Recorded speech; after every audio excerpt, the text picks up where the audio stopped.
اور میری اطلاع کے مطابق کہ نواز شریف صاحب نے پاکستان میں موجود اپنی لیڈرشپ کو کہا تھا کہ فوری طور پہ اپنے لوگوں کو اکاموڈیٹ کیا جائے، اور وہ اکاموڈیٹ کے لفظ میں بہت ساری چیزیں موجود ہیں، آپ بھی بہتر جانتے ہیں، لیکن انہیں اس حد تک اکاموڈیٹ نہیں کیا گیا۔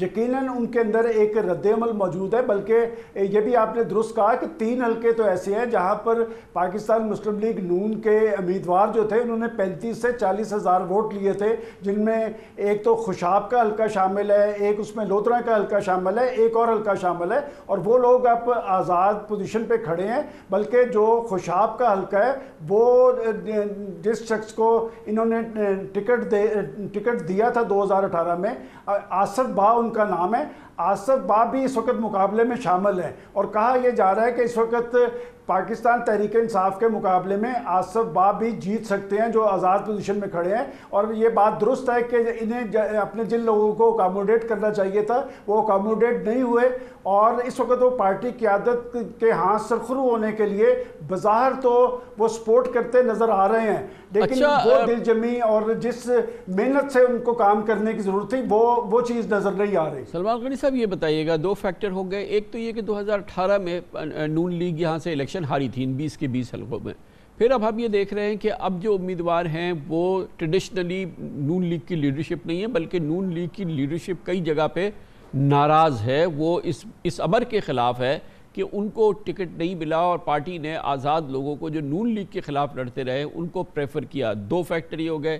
تیسرا فیکٹر یہ ہے کہ پاکستان کی تاریخ کی بدترین مہنگائی ہے اس وقت، بہرحال نون لیگ کی حکومت ہے، شہباز شریف صاحب کی حکومت ہے، اور بے پناہ مہنگائی ہے جس میں پچھلے یقینی طور پہ 2 مہینے کے اندر کئی گنا اضافہ ہوا ہے، اور وہ سب 2-2.5 مہینے کے اندر ہوا، جو بھی اس کے فیکٹر رہے ہوں۔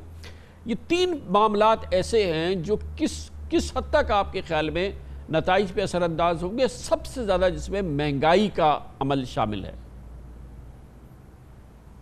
کامران صاحب آپ نے درست کہا ہے کہ پاکستان کی پولیٹیکل حکومتوں سے لوگوں کی بہت ساری توقعات ہوتی ہیں، یہ اپوزیشن میں کچھ اور دعوے کرتے ہیں لیکن مسند اقتدار پہ پہنچنے پر وہ ڈیلیور کرتے نظر نہیں آتے۔ آپ درست کہہ رہے ہیں کہ مہنگائی اس وقت بہت بڑا ایشو ہے، لیکن پنجاب کی سیاست پہ اگر نظر دوڑائیں تو یہاں پر ایک دھڑے بندی ہے کہ وہاں پر کچھ لوگ ایک پارٹی کے ساتھ ہوتے ہیں اور وہ انہی کی مخالفت میں دوسری پارٹی کے ساتھ کھڑے ہوتے ہیں۔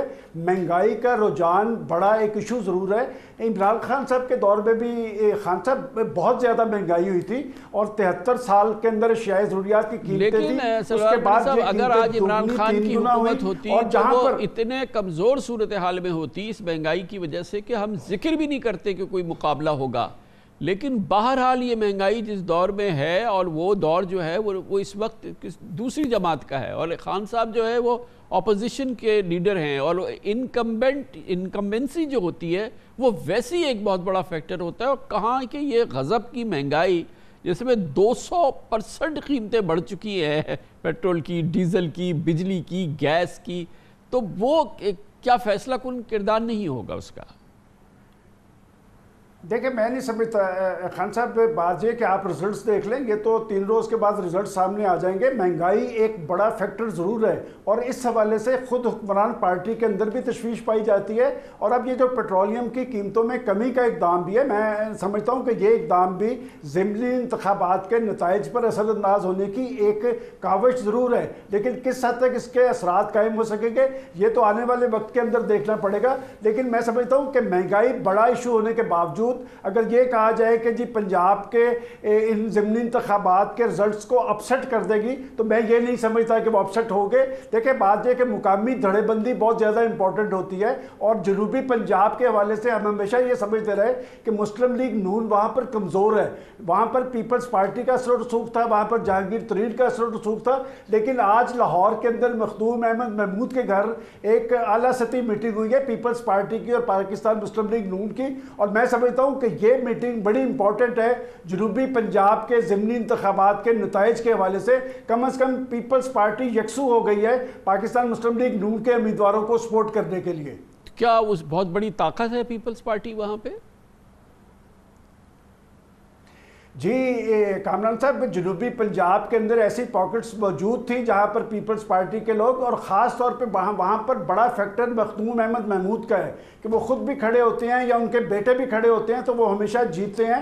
جنوبی پنجاب کے حوالے سے جو میں سمجھتا ہوں کہ مخدوم احمد محمود ایک اہم فیکٹر کے طور پہ موجود ہے۔ یہی وجہ ہے کہ آج پنجاب میں مسلم لیگ نون کی لیڈرشپ ان کے گھر گئی ہے، اور پیپلز پارٹی نے اپنے تحفظات جو ہے ان کے سامنے رکھے، اور آپ کے پروگرام سے پہلے میری مخدوم احمد محمود صاحب سے بات ہوئی ہے، اور مخدوم احمد محمود کا یہ کہنا ہے کہ یہ میٹنگ بنیادی رول ادا کرے گی وہاں پر ضمنی انتخابات کے نتائج پر، اور پیپلز پارٹی پوری طرح یکسو ہے مسلم لیگ نون کے امیدواروں کو سپورٹ کرنے کے لیے۔ بڑی نوازش، بہت بہت شکریہ جناب سلمان غنی ہمارے ساتھ موجود تھے۔ کمرشل بریک، اس دوران نیوز ہیڈ لائنز دیکھیں، جس کے بعد ہم اپنے پروگرام کے باقی حصے کے ساتھ واپس آتے ہیں۔ ملکی معیشت میں تشویش میں اضافہ ہو رہا ہے، مسلسل نیگیٹو منفی خبریں ہمیں ملتی ہیں، اور آج ایک بار پھر ڈالر کے مقابلے میں پاکستانی روپے کی قدر میں کمی جاری رہی۔ صرف آج کے دن انٹر بینک میں ڈالر کی قیمت میں 2 روپے 19 پیسے کا اضافہ ہو گیا، اور ڈالر 210 روپے 10 پیسے پر بند ہو گیا، یعنی کہ آج پاکستان میں ڈالر کی سرکاری قیمت 210 روپے 10 پیسے ہو چکی ہے، جبکہ اوپن مارکیٹ میں 2.5 روپے اضافے کے ساتھ ڈالر 211 روپے کی سطح کراس کر گیا ہے۔ شہباز شریف حکومت کو سنبھالے 3 ماہ ہو چکے ہیں، اور تب سے اب تک ڈالر کی قدر میں 27 روپے اضافہ ہوا ہے۔ ڈالر کی قدر میں اضافے سے ہماری درآمدی اشیاء مہنگی ہو جاتی ہیں، تیل، گیس، خوردنی تیل، ہر امپورٹڈ چیز مہنگی مزید سے مزید مہنگی ہوتی ہے۔ ملک کو امپورٹڈ انفلیشن کا سامنا کرنا پڑتا ہے، اور روپے کی قدر میں کمی سے بیٹھے بٹھائے ہمارے بیرونی قرضوں کا بوجھ پڑتا ہے۔ صرف مثال کے طور پہ آج ڈالر کی قدر میں 2 روپے اضافے سے ہمارے بیرونی قرضے 250 ارب روپے بڑھ گئے صرف آج کے دن۔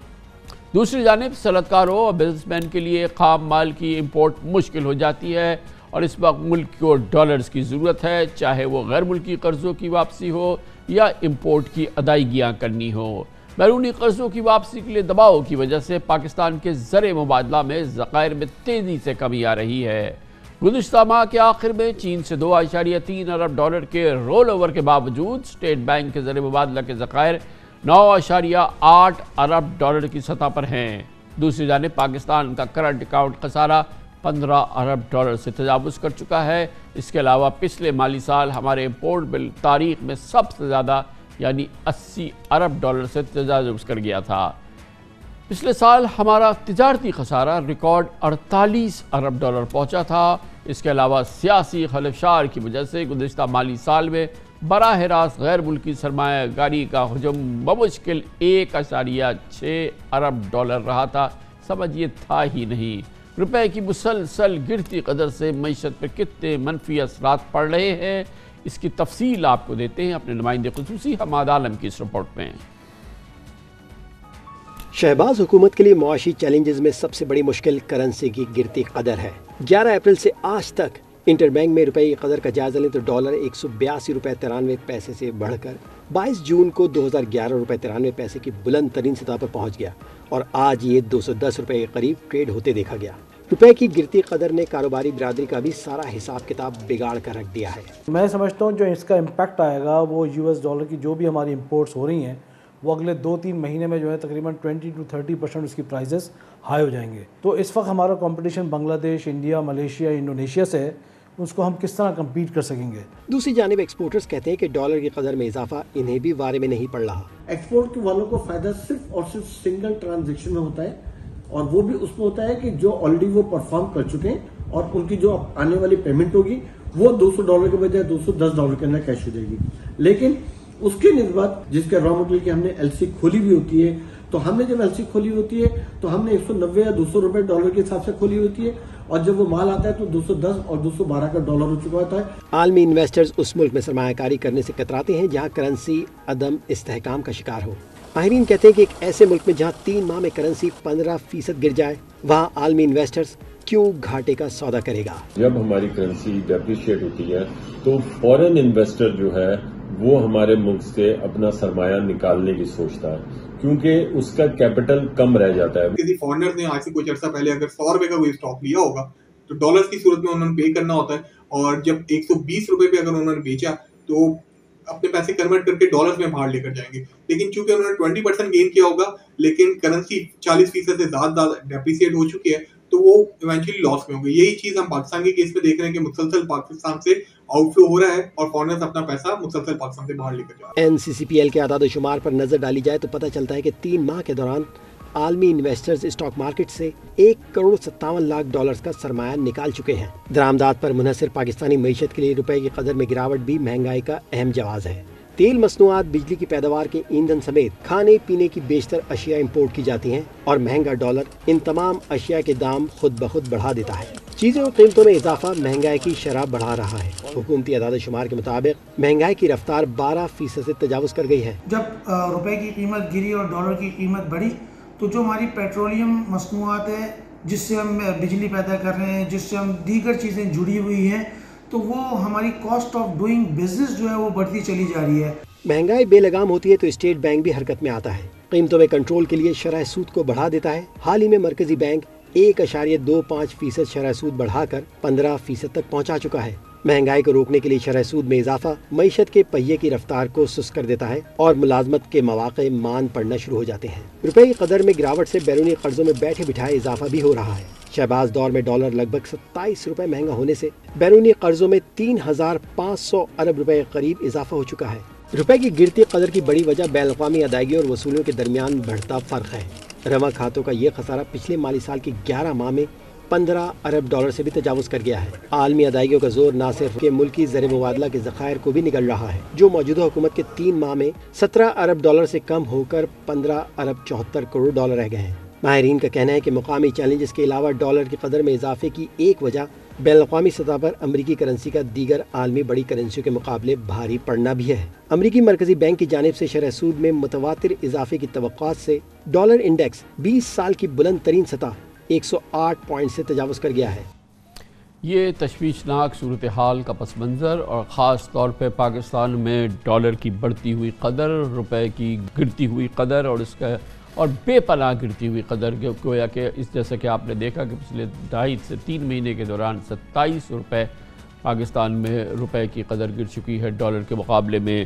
اس کے اثرات ملکی معیشت پہ کیا ہوتے ہیں اور اس سنگین صورتحال سے کیسے نمٹا جا سکتا ہے، اس پر بات کرنے کے لیے ہم کوالالمپور جائیں گے جہاں پر معاشی امور کے ماہر جناب شان سعید ہمارے ساتھ موجود ہیں جو چیف اکانومسٹ بھی ہیں IQI کوالالمپور میں. بہت بہت شکریہ شان سعید صاحب. پہلے تو یہ فرما دیجئے گا کہ جو اس وقت پاکستان میں ایک بار پھر بڑی تیزی سے روپیہ جو ہے وہ ڈیپریشیٹ ہو رہا ہے اور پچھلے 3 مہینے کے دوران بہت بڑی ایک ڈیپریسیشن پاکستان میں ہو چکی ہے کہ 13-14% کے قریب.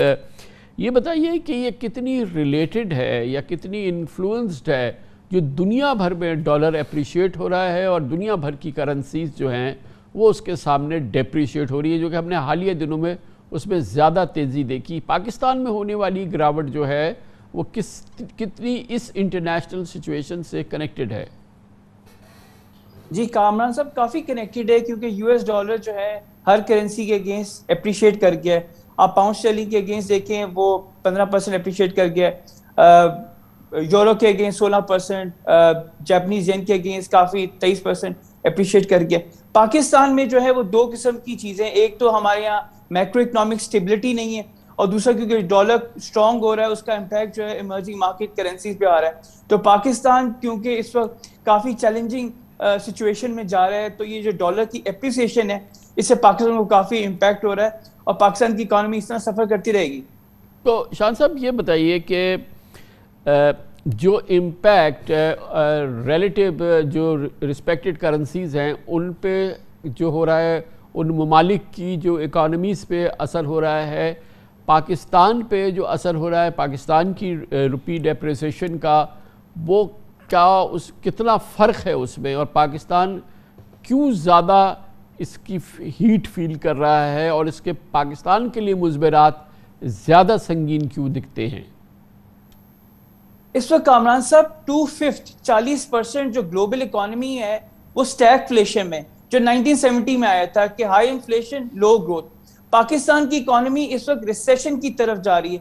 پچھلے 3 مہینے میں آپ کی اکنامک ایکٹیویٹی بالکل سلو ہو گئی ہے اور اگلے 3 مہینے میں یہی دیکھتا ہوں اکنامک ایکٹیویٹی سلو رہے گی. تو پاکستان کی جو اکانومی ہے اس کو انٹرنیشنل مارکیٹس کا جو ڈالر کی اپریسیشن ہوئی ہے اس سے بہت زیادہ امپیکٹ اس لیے بھی ہوا ہے کیونکہ ہمارے یہاں اس وقت اکنامک کانفیڈنس کی کمی ہے. اکنامک کانفیڈنس کہاں سے آتا ہے؟ جب لوکل انویسٹرز میں کانفیڈنس آتا ہے. تو اس وقت نہ تو لوکل انویسٹرز میں کانفیڈنس ہے نہ انٹرنیشنل انویسٹرز میں کانفیڈنس ہے, جس کی وجہ سے پاکستان کی جو اکانومی ہے وہ کافی زیادہ انڈر پریشر ہے. اور اگر اسی طرح پاکستان کی اکانومی انڈر پریشر رہی تو پاکستان کا جو ریسیشن ہے وہ شاید پرولونگ ہو جائے اگلے سال تک. تو شان سید صاحب یہ فرمائیے گا کہ ایک اور ہمارے ساتھ ایشو یہ ہوتا ہے کہ جب کرنسی ڈپریشیٹ ہوتی ہے تو پاکستان کا ڈیٹ پروفائل ظاہر ہے کہ بہت ہی وہ بھی ایک سیریس اس کی پروپورشن ہے, اور پھر کیونکہ اتنا بڑا ہمارا فورن ڈیٹ ہے تو اس میں بھی جیسا کہ پچھلے 3 مہینے کے اندر جو ہے کوئی 3,500 ارب جو ہے وہ ہمارا اضافہ ہو گیا ہے. دنیا بھر میں یہ ہوتا ہے مگر یہ کتنا سیریس عمل ہے, اس پہ کتنی تشویش ہونی چاہیے جس انداز سے اس ڈیپریسیشن کی وجہ سے ہمارا ڈیٹ پروفائل بڑھ رہا ہے؟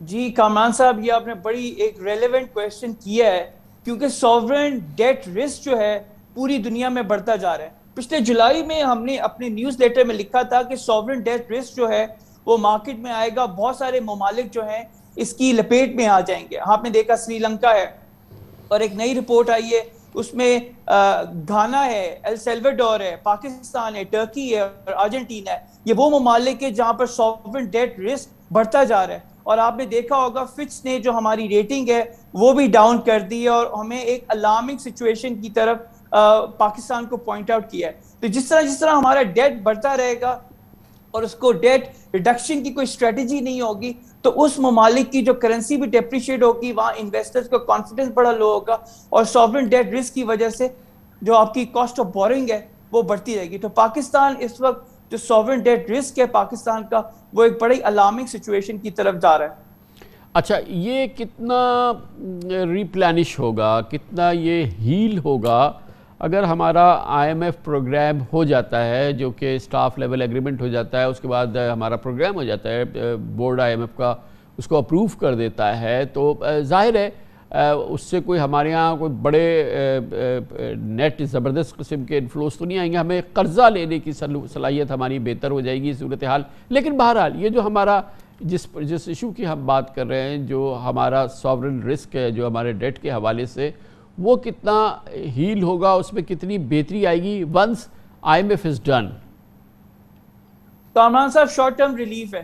لانگ ٹرم میں آپ کو اسٹرکچرل چینجز کرنی پڑیں گی, آپ کو اپنی ایکسپورٹ بڑھانی پڑیں گی تاکہ آپ کمپیٹیٹیو رہیں, ورنہ یہ فائر فائٹنگ اس وقت جو ہے وہ گورنمنٹ کر رہی ہے, کبھی یہاں سے قرضہ لے رہی ہے کبھی وہاں سے قرضہ لے رہی ہے. تو ملک جو ہے ایڈ ہاک بیسس پہ چل رہا ہے. ملک میں ایک کنسسٹنٹ پالیسی فریم ورک نہیں ہے جو فورن انویسٹرز دیکھتے ہیں, جو لوکل انویسٹرز دیکھتے ہیں. تو پاکستان میں جو کنسسٹنٹ پالیسی فریم ورک ہے وہ مسنگ ہے. تو یہ شاید آپ آئی ایم ایف سے پیسہ تو مل جائے, یہ شارٹ ٹرم ریلیو ہے, لیکن لانگ ٹرم میں اس کو کوئی فائدہ نہیں ہوگا. تو لانگ ٹرم کے لیے پاکستان کے پاس 2 پرنسپل سورسز ہیں. ایک ایکسپورٹس ہے جس میں کہ گزشتہ سال تو کوئی بہتر اضافہ ہوا ہے, مجھے بتایا گیا کہ پاکستان کی شاید ریکارڈ 33 ارب ڈالر کی ایکسپورٹس ہو جائیں گی. دوسری جانب ہمارے ریمیٹنسز ہیں, لیکن یہ پھر بھی ہمارے لیے کافی نہیں ہے. جو ہماری ریکوائرمنٹ ہوتی ہیں, ایکسٹرنل لائبلٹیز ہوتی ہیں, تو اس کے لیے مزید بہتری جو ہے وہ پاکستان جیسے حالات میں, پاکستان جیسے ملکوں نے, کیا ہمارے پر رول ماڈل ہیں دنیا میں جہاں پر اس مشکل و تکلیف دہ صورتحال کا سامنا رہا ہو اور اس سے ممالک نکلے ہوں, اور وہ کیا راستہ تھا؟ جی کامران صاحب, بہت سارے ممالک ہیں جنہوں نے اپنے آپ کو دوبارہ اٹھایا. اس کی زندہ مثال جو ہے ساؤتھ کوریا ہے. 1997 میں جب آپ کو یاد ہو ایشین فائنینشیل کرائسس آیا تھا تو ان کی ساری کرنسیز جو ہیں, انڈونیشین بات, تھائی بات, انڈونیشین روپیہ, ساؤتھ کورین وون, ان کی کرنسیز میں بہت زیادہ ڈیپریسیشن آ گئی تھی اور ان کے ڈیٹ لیولز بڑھ گئے تھے.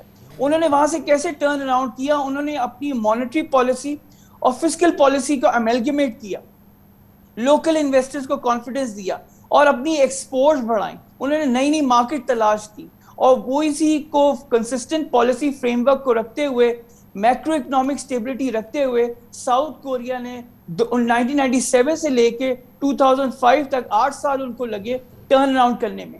تو میرا خیال ہے اگر ہم بھی فوکس کر کے اپنی میکرو اکنامک اسٹیبلٹی کی طرف توجہ دیں تو ہمیں بھی ایٹ لیسٹ 5 سے 6 سال لگیں گے، اس سے بھی زیادہ، کہ ہم یہ ٹرن اراؤنڈ کر سکیں. اس وقت ہماری کیفیت یہ آپ نے کئی بار ذکر کیا ہے لوکل انویسٹر کی آپ بات کر رہے ہیں، لوکل انویسٹر کو کانفیڈنس دیں، لوکل انویسٹر کو سہارا دیں، مگر لوکل انویسٹر کے لیے تو بہت ہی خطرناک یہ دن ہے. ایک طرف تو آپ نے دیکھا کہ ہمارا پالیسی ریٹ جو ہے وہ 15% ہو گیا ہے. آج کائبور آل ٹائم ہائی، کراچی میں جو انٹر بینک آفرنگ ریٹ ہے وہ آل ٹائم ہائی ہو گیا ہے. دوسری جانب حکومت نے سپر ٹیکس لگا دیا ہے. اس کے علاوہ ہر صاحب ثروت آدمی پہ مختلف قسم کے ٹیکسز لگا دیے ہیں. روزگار اور صنعتوں کا گروتھ، اس میں مزید ایکسپینشن ایک بہت ہی مشکل ہوگی. جو لوکل انویسٹر کی آپ بار بار بات کر رہے ہیں اس کے لیے تو ایک امتحانی اور آزمائشی دور بلکہ ایسا لگتا ہے کہ اس حکومت نے تیار کیا ہے، یا حکومت کی مجبوری ہے، اس کے بغیر چارہ نہیں تھا. بالکل آپ صحیح کہہ رہے ہیں کامران صاحب. اس وقت لوکل انویسٹر بہت زیادہ پریشان ہے اور اس کو پتہ ہی نہیں کہ میں اپنی پالیسی کس طرح جو ہے فریم کروں، اپنی کارپوریٹ اسٹریٹجی کس طرح فریم کروں، اپنی سیلز کے بارے میں کیا کہوں. ٹیکس بڑھانے سے کامران صاحب کبھی کسی ملک میں جو ہے ترقی نہیں ہوتی، آپ کے ٹیکس ریونیوز کبھی نہیں بڑھتے. یہ آئیڈیا ڈاکٹر حفیظ پاشا کا ہے جو میں نے ان سے سیکھا ہے جب میں IBA میں تھا. تو انہوں نے کہا تھا اگر آپ نے اپنے ٹیکس ٹو GDP ریشو کو بڑھانا ہے تو آپ کو اپنا GDP سائز، اپنی انکم لیول بڑھانی ہوگی. جب آپ کی انکم لیول بڑھے گی تو آپ کا ٹیکس ریونیو آٹومیٹکلی آئے گا. جب آپ لوگوں پہ زیادہ ٹیکس لگائیں گے تو وہی پھر دوبارہ چوری شروع ہو جائے گی، ان ایفیشنسی، لیکیجز، لوپ ہولز لوگ تلاش کریں گے کس طرح اپنا لوگ پیسہ جو ہے وہ بچائیں. تو میرا خیال ہے یہ ٹیکس لگانے سے نہیں سلوشن، آپ کو اپنا GDP سائز بڑھانا ہوگا. اور یہی بہت سارے سکسیسفل ممالک نے کیا ہے، جس میں ساؤتھ کوریا ہے، جس میں سنگاپور ہے. انہوں نے اپنا GDP سائز بڑھایا. ان کا جو ٹیکس بریکٹ ہے وہ 25% سے بھی کم ہے، اور ہمارے یہاں جو لوگ ٹیکس دیتے ہیں وہ میرا خیال ہے 40% سے بھی زیادہ ہے. تو اتنی زیادہ ٹیکس لگانے سے کبھی آپ کی اکانومی کو فائدہ نہیں ہوگا، بلکہ لوکل انویسٹرز کا جو کانفیڈنس ہے وہ اور زیادہ شیک ہوگا، اور اپنی کیپٹل کو جو ہے وہ کیپٹل فلائٹ ہو جائے گی، اور پھر وہ اپنا کیپٹل کسی اور ممالک میں لے جائیں گے. یقیناً بہت عمدہ، بہت شکریہ جناب شان سعید ہمارے ساتھ موجود تھے. کوالالمپور سے ہمیں جوائن کر رہے تھے. چیف اکانومسٹ ہیں IQI، جو ہے بہت نامور انویسٹمنٹ فرم ہے. کمرشل بریک، اس کے بعد ذکر کریں گے. ایک بار پھر پاکستانیوں کو خبریں دی جا رہی ہیں کہ بس اب ہوا IMF پروگرام، یعنی کہ خاص طور پہ سٹاف لیول ایگریمنٹ جو اس کی پہلی شرط ہے، پہلی سیڑھی ہے، بہت امپورٹنٹ، اور کہا گیا ہے کہ بہت جلد ہو جائے گا. اور یہ اتنا ضروری ہے کہ اس سے زیادہ شاید پاکستان کی معیشت کے لیے کوئی ضروری نہیں ہے. روزانہ خبر ملتی ہے کہ ایسا ہو رہا ہے. آج پھر کہا گیا ہے، وزارت خزانہ نے کہا بس 24 گھنٹے اور، جس کے 12 گھنٹے گزر چکے ہیں. اس پر بات کرتے ہیں اور اس کی سنگینی کا جائزہ لیتے ہیں چھوٹے سے وقفے کے بعد. پاکستان کی معیشت کی اس انتہائی تکلیف دہ، تشویشناک صورتحال سے نمٹنے کے لیے جس کا ذکر ہم وقفے سے قبل کر رہے تھے، پاکستان کی اولین ضرورت، پاکستان کی معیشت کی اولین ترجیح یہ ہے کہ فوری طور پہ پاکستان کا IMF پروگرام بحال ہو جائے اور پاکستان اور IMF کے تعلقات دوبارہ معمول کی سطح پر آگے بڑھ جائیں. اس کے بعد جو سفر شروع ہوگا اس سے پاکستان کی معیشت کو قدرے سہارا مل سکتا ہے. ایک بار پھر، اور ایسا کئی بار ہوا ہے پچھلے 15-20 دن کے دوران، وزارت خزانہ انتہائی پر اعتماد ہے کہ اب اگلے 24 گھنٹوں کے اندر پاکستان اور IMF کے درمیان سٹاف لیول ایگریمنٹ طے پا جائے گا. ان 24 گھنٹوں کے بھی 12 گھنٹے گزر چکے ہیں. کہا ہی گیا ہے کہ کسی بھی لمحے ایسا ہونے جا رہا ہے. شہباز شریف کی حکومت کو 3 مہینے ہو چکے ہیں، لیکن IMF کے ساتھ معاملات سٹاف لیول ایگریمنٹ تک ابھی نہیں پہنچے ہیں. اور ابھی جو بات ہو رہی ہے کہ معاہدہ ہو جائے گا وہ یہی ہے کہ سٹاف لیول ایگریمنٹ ہو جائے گا. یہ وہ سیڑھی ہے جس کے بعد یہ معاہدہ IMF کے بورڈ کو بھیجا جاتا ہے، اور IMF کا بورڈ پھر اس کو اپروو کرے گا. تو پھر باقاعدہ طور پہ سمجھا جائے گا کہ یہ پروگرام بحال ہو گیا. لیکن ابھی جس بات کا انتظار ہے وہ سٹاف لیول ایگریمنٹ ہے، جس میں پہلے ہی کئی دنوں کا تعطل ہم دیکھ چکے ہیں. IMF کے ایگزیکٹو بورڈ کے سامنے معاملہ جائے گا. اس سے پہلے سٹاف لیول کے پہ IMF کو تسلی کرنی ہے کہ اس کے ساتھ تمام جو معاملات ہیں وہ معمول کی سطح پر ہیں اور وہ آگے بڑھ رہے ہیں. پاکستان کو اس ایگریمنٹ کے بعد پاکستان کا پروگرام 1 سال اس میں توسیع ہو جائے گی، اور فی الحال پاکستان کو 1 ارب 20 کروڑ ڈالر کی قسط فراہم کی جائے گی. کچھ خبروں کے مطابق شاید 2 ارب روپے پاکستان کو ملیں. اطلاعات ہیں کہ پروگرام جولائی 2023 تک اب بڑھ رہا ہے اور مجموعی حجم اس کا 1 ارب ڈالر سے بڑھ کے مزید 1 ارب ڈالر سے بڑھ کے 7 ارب ڈالر کر دیا گیا ہے. اسی کے ساتھ حکومت نے فیصلہ کیا ہے کہ عالمی مارکیٹ میں تیل کی قیمتوں میں کمی کا فائدہ عوام کو منتقل کیا جائے گا. اس کا باقاعدہ اعلان وزیر اعظم شہباز شریف ایک ٹویٹ کے ذریعے مریم نواز عوامی جلسے میں اور اپنے طور پہ وزیر خزانہ مفتاح اسماعیل کر چکے ہیں. اور اس میں کہا گیا ہے کہ پیٹرول کی قیمت اب اس حوالے سے مختلف اندازے ہیں. کوئی کہتا ہے 10 روپے فی لیٹر کم ہونے جا رہی ہے, ڈیزل 25 روپے فی لیٹر کم ہونے جا رہا ہے, لیکن ابھی تک ایسا ہوا نہیں ہے جب ہم آپ سے بات کر رہے ہیں. بظاہر لگتا ہے کہ پیٹرول کی قیمتوں میں کمی کا فیصلہ بھی IMF کے ساتھ کسی انڈرسٹینڈنگ کے ساتھ کیا گیا ہے. اس میں میرے پاس جو ہے وہ متضاد خبریں ہیں. کچھ خبریں یہ کہتی ہیں, کچھ ذرائع یہ کہتے ہیں کہ IMF کی اس معاملے میں بھی تسلی نہیں ہے. ایک ہفتے قبل وزیر خزانہ مفتاح اسماعیل کا کہنا تھا کہ IMF کے ساتھ معاہدہ چند روز میں ہو جائے گا. میں چند دنوں سے کہہ رہا ہوں کہ چند دن دور ہے, لیکن چند دن ہی دور ہے. مطلب کوئی میجر ہرڈل نہیں تھا. جس دن بجٹ پاس ہو گیا تھا اس دن میجر ہرڈلز تو ختم ہو گئے تھے. ظاہر ہے ہماری ایک IMF نے بھی ٹویٹ کیا تھا کہ ہم نے امپورٹنٹ پروگرس کر لی اور ہم ایک جگہ پہ پہنچ گئے. اس کے بعد MEFP بھی مل گیا. اب آہستہ آہستہ یہ چیزیں جو ہیں وہ ایک ایک مائل سٹون ہو رہا ہے. پہلے ہم نے بجٹ کے اوپر ایگریمنٹ کرا, IMF نے ایک ٹویٹ کیا کہ اس کے بعد پھر اور مزید چیزوں پہ ایگریمنٹ ہوا تو انہوں نے MEFP بھیج دیا. ہم نے اپنا تمام فائنل رسپانسز ان کو دے دیے تھے. کل مارکیٹ میں IMF پروگرام روکنے جا رہے ہیں, تو ایسی بات ہے. یہ افواہ IMF کی ایک دم کمپلیٹلی بے بنیاد ہے اور اس کا جواب جو ہے مجھ سے ابھی لینے سے اچھا ہے کہ 2-4 دنوں کے اندر یا جب بھی انشاءاللہ جلدی جب IMF کا پروگرام کے اوپر ہم سائن کر لیں گے تو وہ سب سے اچھا جواب ہوگا. اس لیے میں اس وقت چپ ہوں اس پہ, لیکن کوئی رکاوٹ نہیں آئی. یہ بات جھوٹ ہے. حکومت اپنے طور پہ IMF کی جو شرائط ہیں وہ پوری کر چکی ہے, تمام پاپڑ بیل چکی ہے اور خبریں یہی ہیں کہ تمام جو IMF کی شرائط تھی یا بنیادی جو ان کے اہداف تھے وہ حکومت نے پورے کیے ہیں. خاص طور پہ بجٹ کا حجم 9,500 ارب سے بڑھا کر 9,900 ارب روپے کیا گیا ہے. FBR ٹیکس کا ہدف 7,004 ارب روپے کے بجائے 7,440 ارب روپے کر دیا گیا. IMF نے پاکستان کو مالی سال 2023 کے بجٹ کے لیے ٹیکس ریونیو میں اضافے, اخراجات میں کمی, سخت monetary policy, market based exchange rate, petrol diesel بجلی گیس پر سبسڈی کے مکمل خاتمے, پیٹرول مصنوعات پر ٹیکس اور لیوی کی شرط لگائی تھی. حکومت ایک ایک کر کے سب پوری کر چکی ہے, جس کے نتیجے میں پاکستان میں تاریخ کی بدترین اس وقت مہنگائی دیکھی جا رہی ہے. خبر یہ ہے کہ IMF کی جانب سے منتخب نمائندوں کے ساتھ گریڈ 17 سے 22 کے سرکاری ملازمین کے اثاثہ جات بھی پبلک کرنے کا مطالبہ کیا گیا ہے اور یہ ان اقدامات کا حصہ ہے جس کے ذریعے IMF پاکستان میں انسداد رشوت ستانی کے قوانین کو مضبوط بنانا چاہتی ہے. اور اس کا ایک حصہ یہ ہے کہ گریڈ 17 سے گریڈ 22 تک کے تمام سرکاری اہلکاروں کے جو ایسٹ ڈیکلیریشنز ہیں وہ پبلک ہونے چاہیے, اس کو عوام پاکستان کی ان تک رسائی ہونی چاہیے.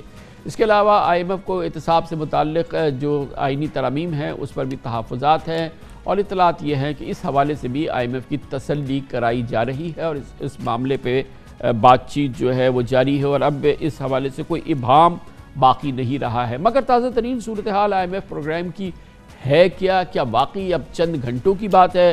پاکستان کے ممتاز صحافی, معاشی بزنس امور, بہت ہی باخبر صحافی ہیں جناب شہباز رانا ہمارے ساتھ موجود ہیں. شہباز رانا صاحب, آپ کی کیا خبر ہے؟ ہمیں تو وزارت خزانہ کی ہر لیول سے یہ کہا گیا تھا, آج صبح سے یہ کہا جا رہا ہے کہ چند گھنٹے دور ہے, تو اس کے حوالے سے آج رات کو کسی وقت ہو جائے, کیونکہ امریکہ میں تو اب صبح ہو رہی ہے اور پھر کل صبح کے اختتام تک ہو جائے, ایسا کچھ ہونے جا رہا ہے؟ آپ کو کیا لگ رہا ہے؟ ابھی تو فی الحال بہرحال یہ اسٹاف لیول ایگریمنٹ ہی ہو جائے, اس کے لیے اتنے پاپڑ شاید ہم نے کبھی زندگی میں نہیں پھیلے. بسم اللہ الرحمن الرحیم. آپ نے کامران خان صاحب صحیح فرمایا کہ میں یہ تیسرا پروگرام کور کر رہا ہوں IMF کا. 2008 کا پہلا پروگرام میں نے کور کیا تھا. تب سے لے کے آج تک میں نے بھی پاکستان کو اتنے پاپڑ بیلتے ہوئے نہیں دیکھا. اس میں مجھے اب یہ لگ رہا ہے کہ میرا جو اسیسمنٹ ہے اور کچھ انفارمیشن بھی کچھ ایسا رہا ہے کہ IMF جو ہے آن بیہاف آف دی US, امریکہ کے بیہاف کے اوپر وہ پاکستان کو چائنا پاکستان اکنامک کوریڈور کا جو ہم حصہ بنے تھے 2013 میں, جو پریزیڈنٹ شی کا بیلٹ اینڈ روڈ انیشیٹو کا فلیگ شپ ایک انیشیٹو ہے, میرا خیال اب شاید ہمیں اس کی سزا دی جا رہی ہے کیونکہ جس طریقے سے پروگرام کی نارمل نیگوسیشنز ہوتی ہیں، جس طریقے سے آپ کے معاملہ طے ہوتے ہیں، جس طریقے سے ایک میوچول انڈرسٹینڈنگ ہوتی ہے وزارت خزانہ میں اور آئی ایم ایف کا جو سٹاف ہے اس کے درمیان، اس قسم کی نہ تو مجھے اس دفعہ وہ انڈرسٹینڈنگ نظر آ رہی ہے، نہ ہی وہ مجھے آئی ایم ایف کی طرف سے پاکستان جو بھی کام کر رہا ہے اس کی رسپیکٹ ہوتے ہوئے نظر آ رہی ہے۔ اگر آپ حکومت پاکستان کی بات کریں تو کل رات ایسا لگ رہا تھا کہ جی شاید یہ سٹاف لیول ایگریمنٹ اناؤنس ہو جائے۔ میں بھی کل رات ویٹ کر رہا تھا، ہم نے ایک ڈرافٹ سٹوری بھی تیار کر لی تھی کہ آئی ایم ایف کہ شاید اگر لیٹ اناؤنسمنٹ آتی ہے تو ہم اس کو کیری کر سکیں اخبار میں، لیکن چیزیں پھر ٹرن ہوتی ہیں۔ مگر دیکھیں یہ بات آپ نے جو کہی ہے اس پہ بھی کرتے ہیں شہباز صاحب، ایک امپورٹنٹ بات یہ ہے کہ آئی ایم ایف کہتا ہے کہ ہمیں جو ان کا ماضی کا تجربہ ہے وہ اپنی جگہ ہے۔ مثال کے طور پہ اس حکومت کے ساتھ ہی وہ کہتے ہیں 24 اپریل کو مفتاح اسماعیل صاحب جب واشنگٹن آئے تھے تو انہوں نے وہاں جب بات چیت شروع کی تھی تو پہلی یہ یقین دہانی کرائی تھی آئی ایم ایف کو کہ وہ وطن جاتے ہی یہ پاکستان میں جو پیٹرولیم جو سبسڈیز ہیں، بجلی کی سبسڈیز ہیں، یہ معاملات کی سبسڈی ختم کر دی جائیں گی۔ 15 اپریل سے لے کے جون کا وسط ہو گیا، وہ آئی ایم ایف کے ساتھ جو مفتاح صاحب وعدہ کر کے آئے تھے وہ پورا نہیں ہوا۔ پھر جون میں دوحہ میں پھر یہ وعدہ کیا گیا، دہرایا گیا، پھر آئی ایم ایف انتظار کرتا رہ گیا۔ تو محض صرف جو آپ نے بات کی اس پہ بھی بات کر لیتے ہیں سی پیک کے حوالے سے، مگر ہماری اپنی بھی کنسسٹنسی نہیں، اور اب تو ہم اس گورنمنٹ کی بات کر رہے ہیں اور آئی ایم ایف کے ساتھ اب تک جو مذاکرات ہوئے ہیں اور جو ٹریٹمنٹ رہا ہے اس گورنمنٹ کا بھی، اس پولیٹیکل گورنمنٹ کا بھی آئی ایم ایف کے ساتھ، وہ شاید کوئی تسلی بخش نہیں تھا۔ کامران خان صاحب آپ کا جو انالیسس ہے وہ پرفیکٹ ہے، وہ اس میں پرابلم نہیں ہے، ایشو تھوڑا سا ڈیفرنٹ ہے یہاں پہ۔ جب یہ حکومت آ جاتی ہے اقتدار میں اور ایک ان کی انڈرسٹینڈنگ ہوتی ہے، اس کے بعد یہ اقتدار میں آتے ہیں اور اس انڈرسٹینڈنگ کی بیس کے اوپر جب مفتاح اسماعیل واشنگٹن جاتے ہیں اور وہاں پہ وہ جا کے کمٹمنٹ دیتے ہیں تو اس کے بعد تھوڑی سی چینجز آتی ہیں، کچھ پولیٹیکل لیول پہ جو کسی جگہ پہ کچھ کمٹمنٹس ہوئی تھیں اس میں کچھ رد و بدل ہوتا ہے۔ وہ اب حکومت کا وہ ڈول ہے، اس نے بجانا ہے، وہ کمٹمنٹس کیا تھیں، وہ کیوں رد و بدل ہوا، ہمارا اسے کچھ لینا دینا نہیں ہے۔ اچھا، جو بھی ان کے ہاں سے تاخیر ہوئی وہ ساری اپنی جگہ پہ، اس کو کوئی ڈینائی نہیں کر سکتا۔ اس دوران عالمی منڈی میں تیل کی قیمتیں اوپر گئیں، روپے کی قدر جو عمران خان صاحب 189 روپے کے اوپر چھوڑ کے گئے تھے آج وہ 211 روپے کے اوپر ہے ایک ڈالر۔ وہ سارے فیکٹرز کی وجہ سے سڈنلی جو سبسڈی کی ریکوائرمنٹس تھیں وہ اتنی بڑھ گئی کہ حکومت کے لیے فیصلہ کرنا مشکل ہو گیا۔ اب ہم اس جگہ پہ کامران خان صاحب آ چکے ہیں جہاں پہ نہ صرف پیٹرولیم مصنوعات کے اوپر تمام سبسڈیز ختم ہو چکی ہیں بلکہ ہم 10 روپے سے جو ہے وہ آپ لے رہے ہیں، اس کے اوپر پیٹرولیم لیوی لے رہے ہیں۔ مطلب ہم آئی ایم ایف کے جو میجر ان کی شرط تھی اس کو آج ہم نے پورا کر دی، آج نہیں، ہم اس کو پہلے سے پورا کر چکے ہیں۔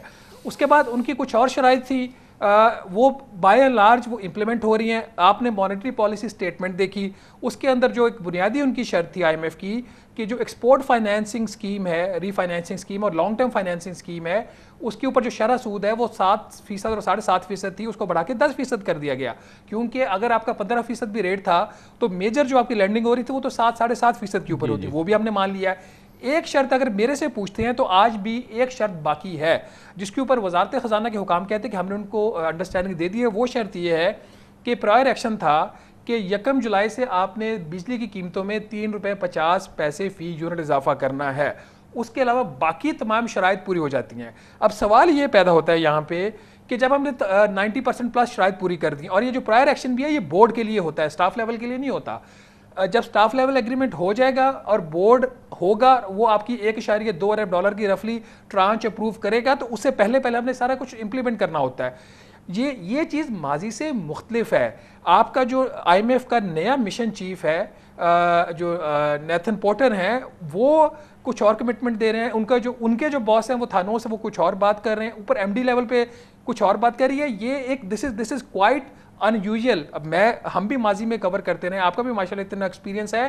ماضی میں یہ ہوتا تھا اچھا ہے یا برا ہے، آج اناؤنس ہونا ہے یا کل اناؤنس ہونا ہے، وزارت خزانہ کم از کم اس میں یہ ویسے بات آپ کی بالکل شہباز صاحب صحیح ہے، کیونکہ مجھے یاد ہے کہ جب 2013 میں پی ایم ایل این کی گورنمنٹ آئی تھی تو ڈار صاحب نے ایک رات میں جو ہے وہ آئی ایم ایف کے ساتھ جو بات چیت کا عمل تھا وہ مکمل کر لیا تھا۔ 3 پیزا انہوں نے آرڈر کیے تھے اور اس رات میں پاکستان اور IMF کے درمیان یہ چیز ہو گئی تھی، اور پھر وہ پروگرام جب چل گئے تو 16 ویور ڈار صاحب نے IMF سے لیے تھے. لگتا ہے کہ وہ کوئی اور ہی IMF تھی.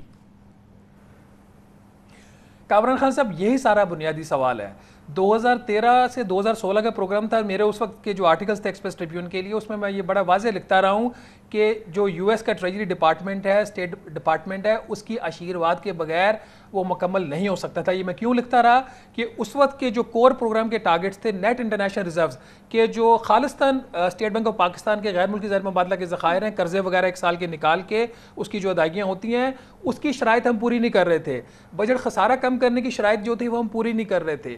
اس قسم کی جو کور شرائط ہوتی ہے، بنیادی شرائط ہوتی ہیں، وہ ہم پوری نہیں کر رہے تھے. اس کے باوجود نہ صرف ایکسچینج ریٹ کو سنبھالنے کے لیے چاہے جو بھی کر رہے تھے، مگر 106 روپے کا ڈالر بھی رکھ رہے تھے، 104 روپے کی جو کر رہے تھے پروگرام بھی جاری تھا. پروگرام بھی جاری تھا. اب جو میرا جہاں سے ساری بات شروع ہوئی تھی، جب میں نے آپ کا میرا جو اوپننگ جملہ ہی یہی تھا کہ شاید اب ہمیں اس چیز کی سزا دی جا رہی ہے. میں نے کامران خان صاحب ایک آرٹیکل کیا تھا ایکسپریس ٹریبیون کے لیے، میں نے اپنے پروگرام میں بھی اس کا ذکر کیا تھا کہ جو انڈیپینڈنٹ پاور پروڈیوسر جو CPEC کے تحت ہم نے بجلی کے کارخانے لگائے ہوئے ہیں، اس کے اوپر IMF کی بڑی سٹرانگ ریزرویشنز تھیں کہ اس کی جو ڈیلز ہیں وہ اس کے اوپر جو ان کی جو وہ ایک بینک ہے، وہ آپ کو پیسے دے رہا ہے، آپ کو ایک پروگرام دے رہا ہے، وہ جاننا چاہتا ہے کہ یہ IPPs آ کے آپ نے پیسے نہیں دیے ہیں، یہ CPEC کے IPPs ہیں، ان کے پیسے نہیں دیے ہیں، یہ مجھے سمجھائیں تو صحیح کہ آپ یہ کیسے فنڈ کریں گے؟ چین آپ سے پیسے مانگ رہا ہے یا آپ کو دینے ہیں، یہ کہاں سے لاؤ گے؟ تو وہ بینک کے آپ سے پوچھ رہا ہے، تو اس میں کون سی اتنی مصیبت کی بات ہے؟ پوچھے گا نا، اس کی یقین دہانی چاہے گا، آپ کرائیں، اس کو بتائیں کہ آپ کہاں سے دیں گے. کامران خان صاحب یہاں پہ الٹ سچویشن ہے. یہاں پہ یہ صورتحال نہیں کہ پیسے کہاں سے دیں گے. یہاں پہ IMF آپ کو یہ کہہ رہا ہے کہ پیسے کیوں دے رہے ہیں. یہاں پہ ساری سیاست ہی اسی چیز کے اوپر ہے. اگر آپ بجٹ کا ڈاکیومنٹ اٹھا کے دیکھ لیں، آپ کو پچھلے سال میں جو سابق وزیر اعظم عمران خان صاحب نے ایگریمنٹ کیا تھا، جو دوسرے نان چائنیز IPPs تھے جن کے ساتھ ہم نے ری نیگوشیٹ کیا، ان کے ٹرمز آف دی ایگریمنٹس تھے، وہ ہم نے کھلوائے، ان کو چینج کیا ہے. وہ جو میری وہ یہ کہہ رہے ہیں نا کہ آپ ان کو بھی ری نیگوشیٹ کریں نا. آپ نے جس طرح سے ان کو ری نیگوشیٹ کیا، آپ نے ہمیں بتایا تھا کہ یہ بھی ری نیگوشیٹ ہونے جا رہے ہیں، اور آپ کی بھی انڈرسٹینڈنگ یہ تھی کہ شاید ری نیگوشیٹ ہوں گے. چین آپ کے ساتھ ری نیگوشیٹ کرنے کے لیے تیار نہیں ہے، وہ اس پہ ایک لکیر آگے پیچھے ہونے کے لیے تیار نہیں ہے. آپ نے انبلیویبل ان کو پروفٹس آرڈر جو ہیں وہ پرومس کیے ہوئے ہیں، اور آپ کریں جیسے آپ نے دوسرے IPPs کے ساتھ ری نیگوشیٹ کیا تھا، ان کو بھی کریں. کامران خان صاحب آپ سے بہتر کون واقف ہے کہ یہ جو ہم نے نان CPEC IPPs کے ساتھ معاہدے کیے تھے وہ کس نے کیے تھے؟ کیا وہ جو پریشر ٹیکٹک ہے وہ ہم اپلائی کر سکتے ہیں چائنا کے اوپر؟ ہم نہیں کر سکتے. اور جو پچھلی حکومت تھی اس نے یہ پوری ایفرٹ کی تھی. اسد عمر صاحب کو آپ ضرور اس کے اوپر کبھی آپ کو موقع ملے تو ان سے بات کیجئے گا، خالد منصور صاحب سے بات کیجئے گا. چائنا اس کے اوپر ریفیوز کر چکا ہے. اب اس میں جو بنیادی بات ہے وہ یہ ہے کہ جو CPEC ہے وہ فلیگ شپ ہے بیلٹ اینڈ روڈ انیشیٹو کا، جو 1000 جو ہے وہ $1 ٹریلین کا پریزیڈنٹ شی کا پروجیکٹ ہے. اگر چین جو اس کے ریٹ آف پروفٹس، اس کو ریٹ آف ریٹرن مل رہے ہیں، اس کو کم کرتا ہے، یا لونز کی جو ٹرمز ہیں اس کو ریلیکس کرتا ہے، تو جب پروفٹ ریٹس کم ہوں گے تو پھر کیا یہ بات اسٹیبلش دنیا میں نہیں ہو جائے گی کہ چین جہاں جہاں جاتا ہے وہاں پہ ڈیٹ کے مسائل پیدا ہوتے ہیں؟ کیا پریزیڈنٹ شی ان کانٹریکٹس کو اوپن کر کے اپنے اوپر اتنا بڑا وہ پولیٹیکل فال آؤٹ لے سکتے ہیں؟ یہ ایک سیاست ہو رہی ہے. میں جب یہ بات کرتا ہوں اس کا مطلب یہ نہیں ہے کہ میں وزارت خزانہ کو اور پاکستان کو بری و ذمہ قرار دے رہا ہوں. جو انہوں نے کام کرنے ہیں اور جو کوتاہیاں ان کی ہیں وہ ساری چیزیں اپنی جگہ پہ ہیں.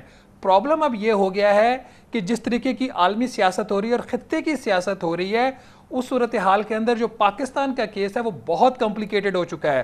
یہ جیسا آپ نے فرمایا کہ ہمیں کبھی 12 گھنٹے بتایا جاتا ہے، 24 گھنٹے بتایا جاتا ہے، جس طرح آپ کو بتایا جاتا ہے مجھے بھی یہی بات بتائی جا رہی ہے. بٹ جب ہم ان سے وہ بٹس اینڈ پیسز میں چیزیں ڈسکس کرتے ہیں، فرینکلی میں جب ان چیزوں کو دیکھ رہا تھا مجھے نہیں پتا جو memorandum for economic and financial policies کے اندر اور کیا ایسی شرائط ہیں. باقی میجر چیزیں تو ہم رپورٹ کر چکے ہیں، تو بجلی کے علاوہ مجھے تو کوئی ایسا ہرڈل نظر نہیں آ رہا. سبسڈی وڈرا ہو گئی، ایکسچینج ریٹ آپ نے بالکل فری چھوڑا ہوا ہے، 211 کے اوپر کھڑا ہوا ہے روپے آپ کا، آپ نے انٹرسٹ ریٹ بڑھا دیا، آپ نے باقی سارے جو ڈیفیکلٹ کام تھے. بجٹ دیکھیے پاکستان کی تاریخ میں پہلی دفعہ ہوا کہ 10 جون کو جو بجٹ پیش ہوا، جو 29 جون کو بجٹ پاس ہوا، اس میں ہیل آف ڈفرنس. آپ کی انہوں نے ہر چیز کو چھیڑ کے رکھ دیا، سوائے ایک جو سود کی ادائیگیاں ہیں اس کے لیے جو پیسہ 3950 ارب رکھا ہوا ہے، باقی ڈیفنس سے لے کے ہر چیز کو انہوں نے چھیڑا ہے. تو وہ سارا کام ہم نے کر دیا. کچھ چیزیں گیو اینڈ ٹیک بھی ہوتا ہے. یہاں پہ مجھے جو حکومت پاکستان کی ایک فلا نظر آ رہی ہے وہ یہ نظر آ رہا ہے ان کا فلا کہ یہ گیو اینڈ کیے جا رہے ہیں، یہ ٹیک کچھ نہیں کر رہے، یہ لے کچھ نہیں رہے واپس. بہت بہت شکریہ شہباز رانا صاحب ہمارے ساتھ موجود تھے. کمرشل بریک اس کے بعد ذکر کرتے ہیں. ایک بار پھر بارشیں آئی ہیں، ایک بار پھر کراچی کے لیے تباہی لائی ہیں، ایک بار پھر پاکستان کے خزانے کا 60%، سندھ کے خزانے کا 98% کراچی چیخ اٹھا ہے. تباہی ہر طرف نظر آئی ہے اور پھر ایک بار پھر بارش کا پانی نہیں نکلا اور پھر ہر طرف اس کے اثرات نظر آئے ہیں. اس کی بات کرتے ہیں چھوٹے سے وقفے کے بعد. ہر سال کی طرح اور سینکڑوں دعووں اور وعدوں کے برعکس ایک بار پھر بارشوں نے کراچی شہر کو ڈبو دیا. سخت بارش نے شہریوں کی اس دفعہ عید بھی تباہ برباد کر دی. عید کی رات سے ہونے والی بارش نے جو تباہی مچائی، آدھا شہر اربن فلڈنگ کی نظر ہو گیا، یعنی کہ ڈوب گیا. لوگ گھروں میں محصور ہو گئے اور شہر میں 24 گھنٹوں کے اندر ہونے والی بارش نے نئے ریکارڈ قائم کیے. کہا یہ جا رہا ہے کہ سب سے زیادہ بارش ڈی ایچ اے میں ہوئی ہے.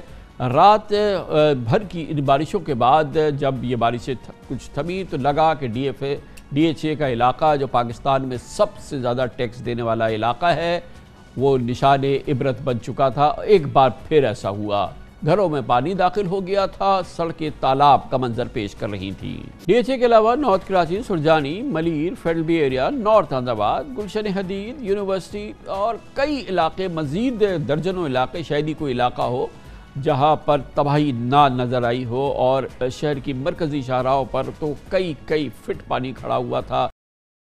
بزنس کیپٹل یعنی کہ کراچی اور اس کا قلب اور پاکستان کے کاروبار تجارت کی سب سے بڑی آئی چندری گڑھ روڈ تو ایک پوری نہر بن چکی تھی، ایک دریا کی صورت اختیار کر چکی تھی. سڑکوں پہ کشتیاں چل رہی تھی، انڈر پاس پانی سے بھر چکے تھے. ملی ندی سمیت مضافاتی علاقوں میں اور غریب رہائشی آبادیوں میں نقل مکانی کرنی پڑی تھی. کورنگی کاز وے کو سیلابی ریلے کی سبب ٹریفک کے لیے بند کر دیا گیا تھا، بڑا حصہ بہہ گیا ایک بار پھر.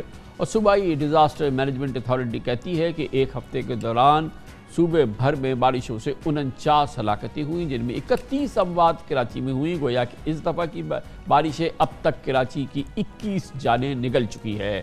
صرف اتوار کی رات شروع ہونے والی بارش سے 10 افراد جاں بحق ہوئے. لوگ گھروں میں اور اس کے علاوہ املاک کا اربوں روپے، سینکڑوں اربوں روپے کا تباہی ہوئی. ایک بار پھر یہ تباہی بربادی کراچی والوں کے حصے میں آئی. 15 سال سے سندھ پر حکومت کرنے والی پیپلز پارٹی کی کارکردگی کا ایک بار پھر سارے شہریوں نے نظارہ دیکھا. شہری بارشوں میں نقصان کا سامنا کرتے رہے لیکن انتظامیہ نظر نہیں آئی، حکومتی نمائندے کچھ نہ کر سکے. البتہ بارش تھمنے کے بعد وزیر اعلیٰ مراد علی شاہ صورتحال کا جائزہ لینے نکلے اور شہریوں کے اپنے زبان میں، اپنے الفاظ میں ان کے زخموں پر جس انداز سے انہوں نے اس پہ گفتگو کی، ہم یہی کہہ سکتے ہیں کہ نمک چھڑکی. جو اتنے سالوں میں نالوں کے اوپر، میں خود ہی کہتے ہیں ہماری اپنی سرکاری زمینیں بلڈنگیں بنی ہوئی ہیں نالوں کے اوپر، ہماری اپنی لوکل گورنمنٹ ڈپارٹمنٹ کی بلڈنگ نالے کے اوپر بنی ہوئی ہے. سالوں سے یہ آپ کا جو اولڈ ایریا کا علاقہ ہے نا، اس میں بھی نالوں کے اوپر اسٹاک ایکسچینج کی بلڈنگ کے پیچھے نالا ہے وہ گم ہو جاتا ہے. ہاں قصور ہے میرا بھی ہے اور ہم سے پہلے آنے والے سب کا ہے اوور دا ایئرس کہ جو نیچرل پانی کے راستے تھے وہ ہم نے بند کر دیے اور اس وجہ سے اب اس کو ریکور کرنا کوئی اتنا آسان نہیں ہے. میں نے کہا ہے چیف سیکرٹری صاحب کو کہ ہمیں شاید یہ خود سے سٹارٹ کرنا پڑے اور یہ کچھ ایسی رکاوٹیں جو پرابلم کریٹ کرتی ہیں ان کو خود گرانا پڑے جو ہم نے خود حکومت نے اوور دی ایئرز کھڑی کی ہیں. یہ جملہ مراد علی شاہ صاحب پیپلز پارٹی کی اس 15 سالہ دور اقتدار کا مسلسل جذب لانفق رہے ہیں، یعنی کہ اس کا اسینشل حصہ رہے ہیں. اور یہ گفتگو ہم پچھلے 15 سال سے نہ صرف اور پیپلز پارٹی کی لیڈرشپ سے مراد علی شاہ صاحب سے سنتے آ رہے ہیں. ایک اور تشویش کی بات یہ ہے کہ محکمہ موسمیات کہتا ہے کہ بارشیں بھی ختم نہیں ہوئی ہیں. مانسون کا دوسرا سسٹم کل سے یہاں کراچی میں داخل ہوگا جو 18 جولائی تک جاری رہ سکتا ہے. شدید بارشوں کا خدشہ ہے اور شہر میں ایک بار پھر خدا نخواستہ وہ صورتحال ہو سکتی ہے جو ہم نے گزشتہ چند روز دیکھی. یہی کہنا ہے محکمہ موسمیات کا. ایک اور ویدر سسٹم اپروچ کر رہا ہے 3 سے 4 دن کا. اگین یہ ہیوی سپیل لگتا ہے اس لیے کہ خاصا شدت کا لو پریشر ایریا ہے, پہلے کی طرح کا ہی ہے. کراچی میں زیادہ چانسز تو کل سے ہیں, کل شام سے, کل آفٹرنون سے کہہ لیں 2 بجے 3 بجے کے بعد تو بلڈ اپ ہونا شروع ہو جائے گا, اور پھر ہوپ فلی کے 5 بجے کے بعد تو باقاعدہ بارش شروع ہو سکتی ہے, تیز سپیل ہو سکتا ہے. خدشہ ہے اربن فلڈنگ کا دوبارہ. بے بس کراچی, بے بس کراچی کی 2.5 کروڑ آبادی, بے بس کراچی جو کہ سندھ کے خزانے میں 98% اور پاکستان کے خزانے میں 60% سے زائد جمع کراتا ہے, مگر اس کے باوجود اس شہر کو ایک حسرت و یاس کی تصویر بنا کے چھوڑ دیا گیا ہے. ریاست پاکستان سے کراچی والے سوال کرتے ہیں, مزید بات کرتے ہیں, اور اس کے لیے ہم نے اسٹوڈیوز میں دعوت دی ہے محترم حافظ نعیم الرحمان صاحب کو. امیر ہیں جماعت اسلامی کراچی کے. جماعت اسلامی وہ جماعت تھی جو کراچی میں لوگوں کی مدد کرتی ہوئی نظر آئی. فرمائیے گا حافظ صاحب, کیا ہے یہ معاملہ؟ یعنی کہ یہ ہر 2 سال بعد یہ صورتحال, ہر 2 سال بعد پورا شہر جو ہے وہ تباہی کی تصویر بن جاتا ہے, اور یہ تمام جو ہم نے باتیں سنی پچھلے 2 سال سنی, اس سے پہلے سنی, اس سے پہلے سنی, گویا کہ کوئی فرق نہیں پڑا. دیکھیں, آپ نے بھی مراد علی شاہ صاحب کی بات سنی, انہوں نے یہ فرمایا کہ یہ نالوں پہ ہم نے زمینیں بنا دی ہیں, سرکاری عمارتیں بنی ہوئی ہیں, لوگ آ کر بیٹھ گئے. بھائی 14 سے 15 سال کی مسلسل حکومت ہے آپ کی, آپ کر رہے ہیں یہ کام, اور آپ کے جو کولیشن پارٹنر ہیں MQM آپ کے ساتھ ہمیشہ رہی ہے, ہر دور میں رہی ہے, وہ کر رہی تھی یہ کام. تو آپ سب سے پہلے تو جائیں نا, ہماری جان چھوڑیں کہ آپ خود یہ کام کرتے ہیں کہ آپ برساتی نالوں میں رکاوٹیں ڈال کر کھڑے ہو جاتے ہیں اور لوگ ڈوب جائیں اور ان کی جانیں جو ہیں وہ چلی جائیں. آج میں نے ایک گجر نالے کے ساتھ ابھی شام کو میں ان کی رسومات جو مسیحی برادری سے تھے اس میں شرکت کر کے آیا ہوں کہ ایک بوڑھا آدمی تھا, وہاں پر وہ نالا بن رہا ہے اور نالا بننے کے لیے کوئی سیفٹی میجرز نہیں ہیں اور اس میں ڈوب گیا. ایک اور لاش نکلی پرسوں, یعنی یہاں ہم لاشیں اٹھانے کے لیے, بچوں کی لاشیں اٹھانے کے لیے شہری رہ گئے, یعنی صرف سیفٹی میجرز ہونے, جہاں تعمیرات کر رہے ہیں وہاں بھی نہیں ہیں. تو پھر آپ یہ بتائیں کہ کیا کریں گے. پھر ایک اور بات یہ ہے, نالوں کی صفائی کے لیے صرف اس مونسون کے لیے 66 کروڑ روپے کی ٹینڈرنگ ہوئی ہے. یہ مرتضیٰ وہاب صاحب جو آ کر سڑکوں کے پر فوٹو جو شوٹ کرتے ہیں, میں ان سے پوچھنا چاہتا ہوں کہ بھائی یہ 66 کروڑ روپے کے ٹینڈر کہاں گئے؟ 64 چھوٹے نالے اس میں صاف ہونے تھے اور آرٹریز صاف ہونی تھی اور بڑے نالوں کی صفائی کرنی تھی. 66 کروڑ تو ایک رقم ہوتی ہے, مگر یہ 64-66 کروڑ تو صاف ہو گئے, نالے صاف نہیں ہوئے. صاف ہو گئے, اور یہ اسی طرح سے صاف ہو گئے جس طرح 1.2 ارب روپے پورے سال میں رکھے گئے تھے اس کام کے لیے. 66 الگ ہیں, اور جو PDA میں یہاں پر ایک کام کرتا ہے اس کا بجٹ الگ اربوں روپے کا ہے. تو بھائی یہ جا کہاں رہا ہے؟ میں نے مطلب کیلکولیشن کی تو پتہ چلا پچھلے 14 سال میں 5000 ارب روپے کا ترقیاتی بجٹ انہوں نے پیش کیا ہے. اگر انہوں نے چلیں 3000 اور 4000 بھی کنزیوم کیا ہے تو وہ کہاں ہے؟ 14 سال کے بعد 240 بسوں کا انہوں نے شور مچایا, کروڑوں روپے کے اشتہارات دیے, اس میں سے 30 بسیں آئیں, چلیں, 4 خراب ہو گئیں, بارش ہوئی, بند کر دی. ان نالائقوں کو یہ نہیں پتا کہ آپ نے اس کا پائیدان اتنا نیچے کیا ہوا, یہ کراچی میں چلا رہے تھے یا پیرس میں چلا رہے تھے. ان کو یہ نہیں پتا, یہ امپورٹ کر رہے تھے اور اس کے نتیجے میں بسیں ان کو بند کرنی پڑی ہیں. 6 سال سے اورنج لائن انہوں نے نہیں بنائی. آپ بتائیں کراچی کے لوگوں کی قسمت میں دھکے, ہماری بچیاں, ہماری عورتیں ہیں اس وقت جو ہے وہ چنگچی رکشوں کے اوپر دھکے کھا رہی ہیں. ان کے لیے ٹرانسپورٹ کا کوئی نظام اویلیبل نہیں ہے. MNA فنڈ سے اور جھنڈے لگا لگا کر پیپلز پارٹی کے لوگوں نے ابھی کارپیٹنگ کی, 30 جون کا بجٹ کنزیوم کیا. تو یہ کیا ان بارشوں میں نکاسی آپ کا کیا نظام تھا؟ پھر یہ DHA کا علاقہ ہے, یہ تو تباہی, پورا علاقہ ایک ونت شہر نظر آ رہا تھا. دوسرے جو علاقے تھے وہاں پر بھی نکاسی آب نام کی چیز تو اس طرح سے کوئی نظر نہیں. 2 باتیں ہیں, ایک تو یہ کہ نالوں کی صفائی نہیں کی, نمبر 1. نمبر 2, سیوریج کا نظام درست نہیں بنایا ہے. S3 پروجیکٹ 12-13 سال سے چل رہا ہے. ٹریٹمنٹ پلانٹ میں یہ پورا کنڈیوٹ بنا کے ان کو ڈالنا ہے, پھر اس کے بعد صاف کر کے اس کو سمندر میں پھینکنا ہے, وہ کام نہیں ہوا. واٹر اینڈ سیوریج بورڈ پر ان کا قبضہ ہے, پہلے MQM کا قبضہ تھا, پیپلز پارٹی کا قبضہ ہے, اور بجائے اس کے کہ وہ سیوریج کی لائنیں درست کریں, وہ برساتی نالوں میں سیوریج کی لائنیں ڈال دیتے ہیں. اور سالڈ ویسٹ مینجمنٹ کے نام سے جو قبضہ کیا ہوا ہے انہوں نے, سندھ سالڈ ویسٹ مینجمنٹ, وہ کچرا بھی نالوں میں گرتا ہے. تو جب بارش ہوتی ہے تو کیچڑ اور وہ کچرا, اور پھر جب وہ اوور فلو کر کے باہر آتا ہے تو آپ سوچ سکتے ہیں کہ اس وقت لوگوں کا کیا حال ہوتا ہے. جہاں تک DHA کا تعلق ہے, ڈاکٹر عارف حسن تو بار بار بتا رہے ہیں نا کہ آپ نے جو ریکلیم کے نام پر زمین سمندر سے کی ہے, وہ آپ نے ریکلیم نہیں کی ہے, بلکہ آپ نے پانی کے رستے کے اوپر آپ نے پلاٹنگ کر دی. اب میں میں کس کے ہاتھ پہ اپنا لہو تلاش کروں؟ سارے شہر نے پہنے ہوئے ہیں دستانے. تو یہ تو ذمہ داری کنٹونمنٹ کی ہے. کنٹونمنٹ ہو یا ڈی ایچ اے ہو، براہ راست جو منسٹری ہے، جو ڈیفنس منسٹری ہے اور وفاق ہے، اس کا ذمہ دار ہے. ہر 2 سال بعد جب یہ ایپیسوڈ ہوتا ہے، لوگ ڈوبتے ہیں، ان کا نقصان ہوتا ہے، تو آتے ہیں، ایک دورہ ہوتا ہے. آپ دیکھیں 2 سال پہلے کراچی ٹرانسفارمیشن پلان بنا، 1100 ارب روپے کے پیکج کا اعلان عمران خان صاحب نے کیا، اس میں سے 11 ارب روپے بھی خرچ کیے انہوں نے. تو یہ جو غیر سنجیدگی ہے نا، کراچی کو لے لو بس کہ یار کوئی میڈیا میں بات آئے گی تو اور ابھی آگے پھر یہ ایک بڑا سیزن آنے والا ہے حافظ صاحب. اور یہ کہتے ہیں کیا ہے مراد علی شاہ کہ جب بارش ہو رہی ہو تو ہم ریلیف کا کام نہیں کر سکتے. میں نے ان سے کہا کہ آپ کے بچے اگر ڈوب رہے ہوں اور بارش ہو رہی ہو تو آپ ان کو بچائیں گے نہیں، قوم کے بچے ڈوب رہے ہوتے ہیں.